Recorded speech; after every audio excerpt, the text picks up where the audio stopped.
জীবনে কোনোদিনও musical chair খেলেনি এমন কোনো মহিলা কিংবা মেয়ে আছে বলে আমার মনে হয় না। এখন তো আবার দেখি ছেলেদেরও মিউজিক্যাল চেয়ার খেলানো হয়। এই জিনিসটা খেলতে কিন্তু খুব ভালোই লাগে, তাই না? এইটা যখন খেলছিলাম তখন মনে হচ্ছিল যেন একটা ভাগ্যের খেলা খেলছি। নিজে তো কিছু হতে পারিনি, ওটা বাদ দিন। কারণ আমি যদি খেলতে দাঁড়াতাম তাহলে কি আর ভিডিও করতে পারতাম? আর সত্যি কথা বলতে আমি যেখানে থাকি ওইটা আমাদের এলাকায় ছিল না, তাই আমারও খেলা হয়নি। তাই এই দিদি বোন এরা যে খেলছে এদের ভিডিওটাই করছিলাম আর কি। এই যে দেখুন, এই যে চেয়ার ধরে টানাটানিটা দেখতে কিন্তু খুব মজাই লাগে, তাই না?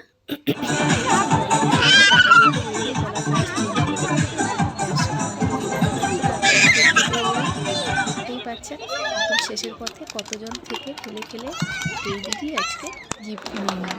এই যে এবার হাসি মুখটা শুধু দেখুন ওনার।